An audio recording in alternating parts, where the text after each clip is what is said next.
Eddwaliro ly'e Kawaala Health Centre IV ly'erimu ku malwaliro 8 agaddukanyizibwa ekitongole ki Kampala Capital City Authority nga likola ku ndwadde nga mukenenya, abaana, abakyala abazaala, okulongoosa n'ebirala. Olw'okubanga ddwaliro lya gavumenti lyettanirwa abantu bangi ng'olunaku liyingiza abalwadde abali wakati w'olwenda n'olukumi. Ekimu ku bizibu bye babadde nabyo kye kifo awagemerwa abaana ng'okumala ebbanga eriwera abazadde babadde bakuŋŋaanira mu weema ate enkadde ebitagambika. Okugonjoola ekizibu kino ekitongole ky'obwannakyewa ki ACODEV kidduukiridde eddwaliro lino n'ekifo awagemerwa abaana eky'omulembe. Kuno bagasseeko n'ebikozesebwa eby'enjawulo naddala ebyo ebiyamba abasawo abakola ku bakyala. Okusinziira ku bawumya omutwe mu nteekateeka eno, ekigendererwa kyabwe okusooka kyali kyakuwaayo ddagala n'ebikozesebwa mu ddwaliro lino, kyokka oluvannyuma lw'okutegeezebwa ku buzibu abazadde bwe babadde basanga mu kugemesa abaana kwe kusalawo okuzimba ekifo kino. Kawaala Health Centre IV mu ntandikwa twajja nga tulina amadagala n'ebyetaagisa ebikozesebwa mu ddwaliro bye twali twagala okuwaayo eri Kawaala Health Centre IV.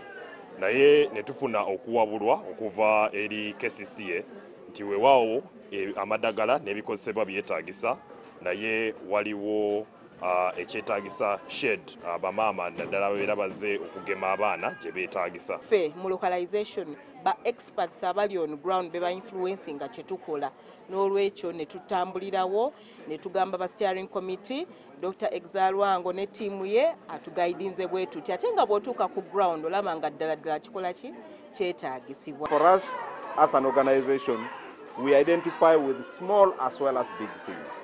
I know we have started at Kisenyi before and we came here. We want to trust and believe in God for further provisions. Together with you, we want to expand our services and even reach more through our joint needs assessments and identification.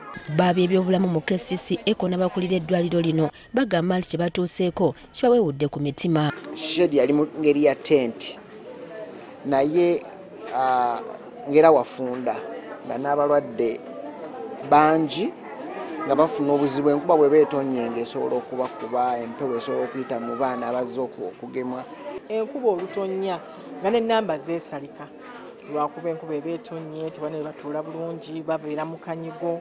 Kati kino kye bakoze kirungi nnyo. Gye tubadde mu mbi nnyo, tubadde mu tenti ng'omusana bwegwaka, ebbugumu lingi nnyo, abaana ne bakaaba. Enkuba bwetonya amazzi ne gatukulukutamu. Wetutuukiddewo abakyala bangi babadde bazedde okugemesa abaana baabwe. Bano batunnyonnyodde embeera bwebadde nga tebannafuna kifo kino. Mbadde nvange Makerere okujja wano kubanga alisooka ddwaliro lya gavumenti ddungi. Naye nga wensanga wano eno nga kyeneraliikirako kiri kimu tenti.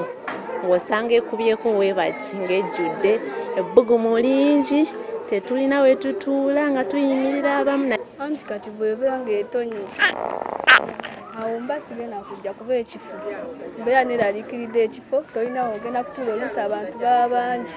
Abaana abasukka mu 6 buli mwezi be bagemebwa mu ddwaliro lino erya Kawaala. Priska Namulema agafeeyo ku Spark TV.